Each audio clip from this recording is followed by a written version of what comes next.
que tu ne sais pas te servir des moyens que tu as pour pouvoir atteindre ton but ou tes objectifs. Le problème est que tu cherches de grands moyens. Mais la Bible déclare que David va se servir d'une pierre pour terrasser Goliath. Pourquoi tu veux être grand au lieu de devenir grand? Pourquoi tu veux être grand au lieu de devenir grand? La Bible nous enseigne, frère, beaucoup de choses. Et qu'est-ce que la Bible nous dit? À travers toutes ces personnes qui sont devenues grands aux yeux de Dieu, la Bible nous dit des choses concernant ces personnes-là. Nous avons vu, nous prenons le cas de David.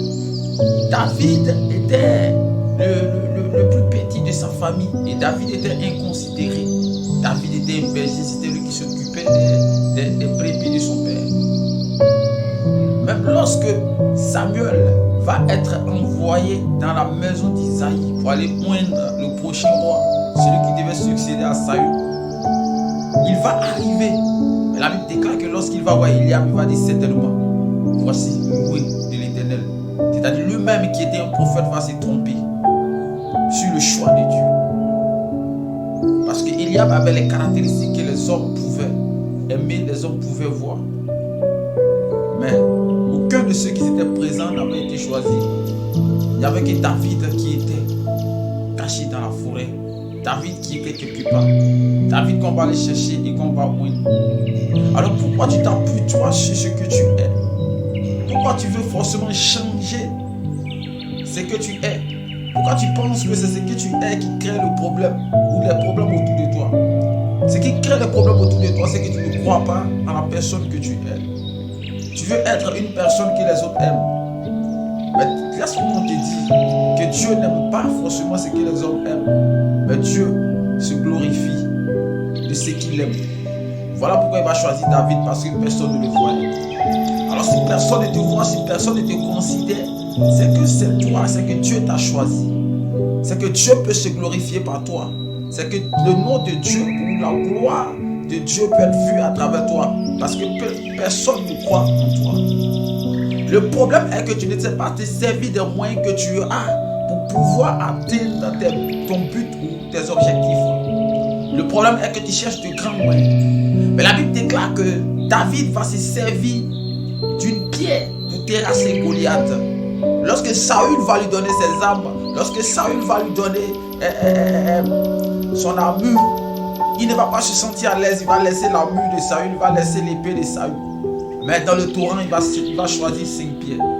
Et parmi ces 5 pierres, Dieu va inspirer, sinon Dieu va sélectionner une pierre. Et c'est par cette pierre que Goliath va tomber. Alors pourquoi tu veux des grands moyens pour réussir dans la vie? Qu'est-ce que tu sais faire de tes 10 doigts? Et tant que tu vas minimiser ce que tu sais faire, tu ne pourras jamais faire tomber le Goliath de ta famille ou de ta vie. Si c'est la pauvreté, si c'est le célibat, tu ne pourras jamais faire tomber ce Goliath. Parce que tu n'as jamais su te servir de ce que tu sais faire. Qui t'a dit que les beignets que tu sais faire ne peuvent pas te permettre de construire un immeuble? Et tant que tu vas faire ce travail-là et que tu ne vas pas considérer ce travail-là ne va jamais t'apporter la paix, ne va jamais t'apporter des choses. David n'a pas minimisé les pierres et lorsqu'il était dans la forêt, il a appris à manipuler les pierres et c'est ce qu'il savait faire. Lorsqu'il y avait par exemple des lions contre lui, lorsqu'il y avait par exemple des ours contre lui, il avait une technique de combat qu'il avait développée. Et quand il est arrivé, il n'a pas cherché ce que les autres ou ce que les autres considéraient ou ce dont les autres avaient besoin pour devenir grand. Il n'a pas cherché une épée, il n'a pas cherché une arme redoutable, mais il s'est servi de ce qu'il sait faire. Et ce qu'il sait faire lui a permis de pouvoir avoir la victoire. Alors, ne minimise pas ce que tu sais faire, parce que c'est parce que tu sais faire que Dieu va te permettre de pouvoir remonter la pente. Et même si les gens ne croient pas en toi aujourd'hui, même si les gens ne croient pas à la capacité que tu as aujourd'hui, il y a une seule personne qui doit croire qu'elle a une capacité en elle. Et cette personne-là, c'est toi. Et tant que tu ne croiras pas en toi, les choses de Dieu ne pourront pas s'accomplir dans ta vie. Les promesses de Dieu ne pourront pas s'accomplir dans ta vie. Il faut une chose, que tu crois en toi. Que Dieu te bénisse là où tu es. Que Dieu te bénisse là où tu es. Je prie maintenant que ta foi grandisse et que tu crois que tu es capable de faire des choses dans ta vie. Tu es capable de booster ta vie. Tu es capable de pouvoir aller à une autre étape, sache que Dieu t'a choisi et par toi Dieu va se glorifier. Dieu t'a choisi et par toi Dieu va se glorifier. Que Dieu te bénisse de là où tu es. Pour tous vos problèmes et besoins de prière, veuillez nous contacter à notre page Facebook Cellule Christ Bénédiction. Aimez la vidéo, commentez et partagez. Que Dieu vous bénisse.